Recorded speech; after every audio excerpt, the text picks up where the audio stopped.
This is All of It on WNYC. I'm Tiffany Hansen in for Allison Stewart. Since 2023, New York-based comedian and author Rob Anderson has gone viral for his videos recapping pop culture from the turn of the century. Those videos gained him millions of followers on TikTok and Instagram, including 90s and 2000s star Rose McGowan, Busy Phillips, the cast of Seventh Heaven, and Rihanna. Now he's touring a new show called Are You Afraid of the 90's? It's a 90-minute, one-man musical stand-up performance. Throughout it, Rob offers detailed analysis of the plot lines and characters of hit films like Coyote Ugly, The Mummy, and classic TV shows as well, like Saved by the Bell, Seventh Heaven, and, of course, the beloved children's books like The Berenstain Bears. He even sings a song in the voice of Mama Bear, reflecting on her life with Papa Bear and their two cubs. If I knew then what I know now, would this be the life I was dreaming about? Healthy cubs in a warm tree house. Is there something missing now? At the end of the day, I'm only animal. Is it okay to want a little more? Is this enough?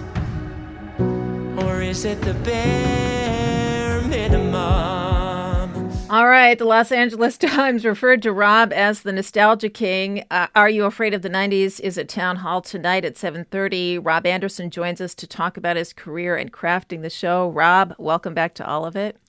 Hi, thank you so much for being. Thank you for having me. Thank you for being here. Yes, I'm so happy to be here. And listeners, we'd love for you to join the conversation as well. What comes to mind when you talk about or think about 90s television, film, music, pop culture? What are the lessons you learned from that era? Is there anything you were obsessed with and then you've revisited and thought, hang on a minute? You can call us. You can text us, 212-433-9692. You can also find us on all of the social medias at All of It, WNYC. So let's just talk about the 90s, why don't we? Let's do it. I'd love to. Set the stage for us of your life at that time. You were a kid in the 90s. Yes, I grew up through the 90s. That was my I was 10 years old in 1997. So I feel like that's when things start to become really magical and form a lot of memories. So I was obsessed with Beanie Babies. I loved Tamagotchis.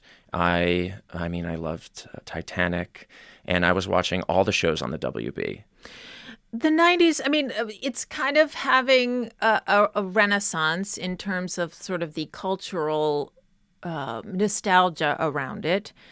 I just wonder if we as Americans are kind of always looking about 30 years in the past, because I can remember being a kid in the 80s and the nostalgia for the 50s. God help us, was huge, though. Like, you think about it, Happy Days, right? So there's this kind of 30-year magical window. And is it just...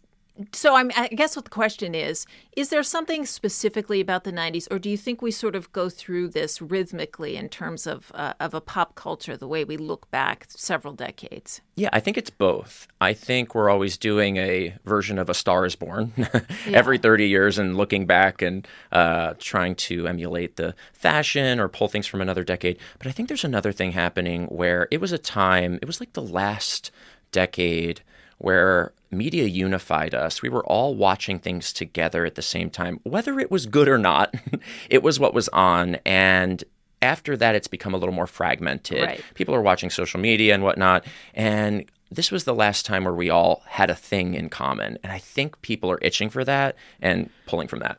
So you really got started by recapping these kind of video recaps of TV shows, films from the 80s, late 80s, right, 90s, early 2000s, a couple holiday films, stuff you'd already seen. When you started, why? What drew you to it? I mean, you was it just for you? Was it just kind of like, I want to go back and see what these things were like that I loved so much? It was absolutely that. Yeah. I was pulling books for like The Berenstain Bears and Junie B. Jones that I had read as a kid. And it's nostalgic to watch these things and read these books. But there's another lens that happens if you're kind of a critical Virgo person like me, where you're criticizing it simultaneously. So you're seeing it for what it was when you were a kid. But also I'm going, well, that doesn't make any sense. Or, Yeah. oh, she would never do that. And I think that kind of sweet spot was enjoyable for me. So it was really just out of enjoyment for myself. And I do want to get to kind of those head scratching moments of where you kind of wonder how in the heck that got made. But I want to ask, because I think a lot of people are being re-exposed or exposed for the first time to some shows with all these remakes we seem to be doing. So, top line opinion on the remakes. Yeah, I think it's uninspired. A remake isn't a new thing. We've been remaking things all the time, but I think before this decade, they were creative decisions. We were going to take something and twist it and make it kind of fun, or change the genders or the format. And now we're just remaking things because it's familiar and that's bankable. And I think Disney is to blame by starting that with remaking, animations into live movies. And now they're all cash grabs. So I like a remake if it's inspired, but I feel like right now it isn't. I mean, we're doing Baywatch. We're doing Malcolm. Is it Malcolm in the Middle is getting I mean, it seems like everything is. All right, we got a text here. The show Felicity fueled my dream of moving to New York City. Okay, thoughts on that? Do you remember Felicity? Of course I remember Felicity. Okay. I mean, if you just think about the fact that Kerry Russell cut her hair, and it was a national moment. Everybody was like, did you hear? Felicity cut her hair. I mean, it's crazy. Like, think about a show right now. If somebody cut their hair, nobody would care. Yeah. That was that show had a grip on us. Well, it had a grip on us because in some ways, to your point, it was kind of the only thing going, right? I mean, it was the only thing on. It wasn't the only thing on. Right. I'm exaggerating, right. But it was one of the only things on. When you think about going back, because I alluded to this, going back and seeing these shows with your eyes now, and some of it is very problematic. What have you found to be the most problematic for you? So I look back at these things with a lighter lens of like, okay, they were trying to do something. They were trying to teach us about alcoholism in Boy Meets World. The fact that Sean has alcohol for the first time, and then 22 minutes later at the end of the episode is a full-blown alcoholic, not realistic, not a realistic depiction of alcoholism. But they were really trying to educate people in each episode. So I think the things that are problematic, gender roles a lot of the times, gay people always dying in the episode that we meet them, It's like mothers always dying in Disney movies. That always gets me. It's like, why is the mom always dead? Yeah, why is that? Please. As single parents are a big thing, like the Olsen twins, every movie they had a single parent and they were trying to get their mom or dad hooked up with somebody else. It was big business, I guess, to have a single parent. I watched a video that you did about the Babysitters Club, in which the character meets a love interest. She's 13. Yes. I was Stacy. horrified. Yeah. I tell you, horrified. Stuff kind of just doesn't hold up well. Right. Yeah. So why was that? I mean, were we just not so culturally advanced? Was there some appetite? Were we still kind of coming off some 50s world of, white man on top, and I don't know. Yeah. Help. Yeah, well, in the show, I talk about age gaps. It has its own section in the show because this is a thing. And it's tough because I was a kid when these movies came out so Stacy in the Babysitters Club is 13, and she is dating a guy who's 17 who pretends to be a kid so he can start dating her. And it's just very odd. That age gap is very bizarre. And in the movie Blank Check, a 10-year-old boy has kind of this love interest with an adult woman, Shay, who works for the FBI. And at the end, they kiss. Oh, no. Yes. And it's weird because he's 10, and I watched the show when I was 10, or the movie when I was 10, and I went, yeah. And then now as an adult, I'm like, what? Like, why were we making these things happen? This is a grown adult woman. Wow. So I feel like we've kind of moved past that a little bit, but not really. I mean, Licorice Pizza, that movie had a huge age gap that was kind of wild. I mean, it was a younger guy and an older woman, but it's not totally gone. Yeah, I mean, we could digress into a whole conversation about the age gap, and what's acceptable for young women to be portrayed along 60-year-old men, but that's a whole other show, Right. Rob. We'll do that a different time. We're talking with New York City-based comedian and author Rob Anderson. He went viral for recapping some videos from the 90s, 2000s. He's got a show tonight. It's called Are You Afraid of the 90s? Tonight at the Town Hall. We'd love to have you, listeners. Come on, we know you've got 90s nostalgia here. 212-433-9692, 212-433-WNYC. What do you think of when you think of 90s television, film, music, pop culture? Are there lessons that you learned from that era? Anything that you were obsessed with that you revisit now and are kind of like Rob and I are saying, what in the heck? How did that happen? 212-433-9692. Rob, do you touch anything like the really biggies like Friends? I don't, actually. Is it just too precious? Well, it's nothing's too precious, but the most popular things have a lot of content and opinions on them.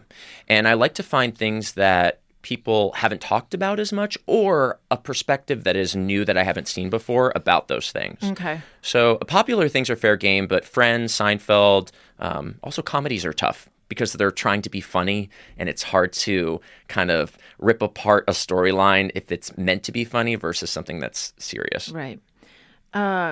Cosby Show? No, I haven't touched I the don't know, Cosby I just Show. thought of it. But I did watch Ghost Dad, Cosby's movie that he came out with, and I think a recap might be coming for that one. Oh, dear. Yes. Okay. We got a text here. The 90s gave us one of the best television shows ever, Northern Exposure. I tend to agree. Okay, because it just came out. You were, not that long ago, you were able to watch it again on some streaming service that I can't think of right now. That holds up pretty well, actually. Yeah, some parts do. I mean, there is something that falls into the line of LGBTQ tropes in the 90s where they would not allow a character to live. So if there was a gay or queer character, they would die that episode or the next episode. And Northern Exposure is a great example of that. The town is named after their fearless lesbian leader, who I think Cicely is the name of the town. Yes. And in the episode we meet her, she's hit by a stray bullet and dies. I don't remember that. Yes. So although it is still a great show, I agree, there are a lot of things that creep in that was popular in the 90s. You know, I went back and I tried recently because, again, I'm going back to the 80s for kind of my nostalgia. And I went back recently and tried to watch Moonlighting. It didn't quite. And I don't know if the reason it didn't hold up for me is because I am expecting something now from Hollywood that I didn't expect then in terms of pacing. Oh. It felt very, very slow to me. Yeah. Pacing has changed. I mean, I think our desire to get it going, even the intros to movies, like if you watch any movie from the 90s, they had a 6 or 7 minute intro with playing all the score, and it was like an overture and all the Right. credits, and we don't see that as much Right. now. But yeah, pacing in movies has changed, and shows has changed. People are, I guess, on their phones while they're watching things, and Yes. Did you hear that or see that? Was it an interview that I think Matt Damon and Ben Affleck did with Joe Rogan, where they basically were complaining about the fact that I think it's Netflix made them make certain changes to the script because they're anticipating that people are also watching on their phone. And so they have to essentially like recap every so often that doesn't happen in the 90s. No, and I did read that. Yeah, they have to kind of summarize what's happening in the scenes for people that need to, who I guess were on TikTok while they're need to be on TikTok. Not good. I Not don't good. love that. All right, another texter here. While she is problematic now, I loved Roseanne growing up. So many tough topics were addressed in a human way, head on, that felt relatable. That family represented a lot for people who didn't often feel represented in Hollywood at the time. Yeah. Have you gone back to it? I rewatched that one a few years ago. Not when I was making content about things. I actually just wanted to watch it. Super funny. And it is very different from a lot of other sitcoms. You know, it's lower income people and Right. and the things that they experience. But I mean, the end is weird. The end is. I don't remember the end. It's like all a dream, and she's dead or he's dead. So that. Yeah. Oh, one of those. It was definitely a weird ending, and I also love that they changed cast members in between for different characters. I love when shows or movies do that. Like they're trying to, usually shows, but they're trying to like sneak one in on you. Like, oh, this character, it's now a new actress, and they don't look anything like them.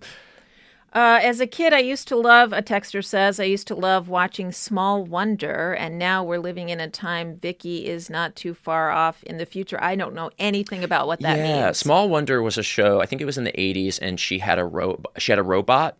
It was like a robot part of the family. That was like... So it was like the Jetsons? Kind of, yeah. It was live action, though. Okay. And I think it was a young girl and her robot, or maybe the girl was a robot. There was definitely a robot. Somebody was a robot. When robots weren't so scary. Oh, okay. Yeah, they were in a sitcom. All right. Okay. You do some of this in your live show, which, by the way, is Why am I afraid of the 90s? Are you afraid of the 90s? Well, it's a play on Are You Afraid of the Dark? Okay. Which was a kids show in Nickelodeon in the 90s. Because I was like, wait, I'm not afraid of the 90s. What are you might be about? after the show, though, really. Right? So I just want to ask you a little bit about making... Oh, sorry, I got distracted by a texter here. Have we talked about news radio yet? Love that. Yeah. I love news radio fan. Yes, no? I wouldn't say I'm a fan. I don't know how. I'm not familiar enough, honestly. Okay, all right. We'll skip over it. Okay, Are You Afraid of the 90s? So you're at Town Hall tonight. So talk about adapting these videos. You're not really like just doing these videos on stage, are you? How's it working out for you? Yeah, I segment the show out into different themes like alcoholism, drug abuse, teenage pregnancy, age gaps, racism, and I collect movies and shows that deal with those topics. And I stand up, and then every once in a while I play a clip, but it's not heavy clip based. Okay. And then I take the premise and I exaggerate it into a fun pop song that I sing live. So it's like a musical with costumes and stand-up and kind of like a PowerPoint presentation all in one. Okay, but you're singing. Yeah. So you're kind of a one-man band. I guess you could say that. How does that not scare you? Well, I have always been a performer. I did improv in Chicago, and I did a stand-up tour in 2022 and 2023, so it's not unfamiliar to me. But I love a one-person show and seeing what they can make of having just technical elements and music. What can you make of just one person doing something? And the musical theater guy in me out a lot. Comes out. Yeah. Doing a lot for sure. All right, we got text rolling in here. Being alive and formative before the internet age, is something I long for every day. It was pretty great, I will say. I watched both of them, but having long asserted that Felicity and Sex and the City ruined the East Village. They allowed white Midwestern parents to feel like it was okay to send their daughters to New York City. Maybe. Another texter says, how about Pacey and his relationship with his teacher in the first season of Dawson's Creek? I didn't think much of it when I was in high school, but now it's horrifying. Yes, this is actually in my show. Yes. Right. So Pacey is 15 and he's dating Tamara, who's 36, and she's his high school teacher. Oh, heck no. Yep. But it's not played like it's a scandal. It is kind of, but we're all kind of rooting for them. Like we're rooting for their... No, I remember rooting for them. No, I really was. And I was like, they're going to make it. Like the system can't hold them down. Like it felt like fascism to deny their love. Oh, It was crazy looking back though. All right, Warrior Princess, still ahead of its time. Boy, the Xena fans are mighty. Yeah. The Xena fans are mighty. You a Xena fan? I am. We used to watch Xena and Hercules back to back. It was quite a thing. And what's funny is she's like a lesbian icon, that Xena. Lucy Lawless. Yes, Lucy Well, the character of Xena is like this. Right. And of course, in the end, she dies. They gotta kill every queer character, I swear.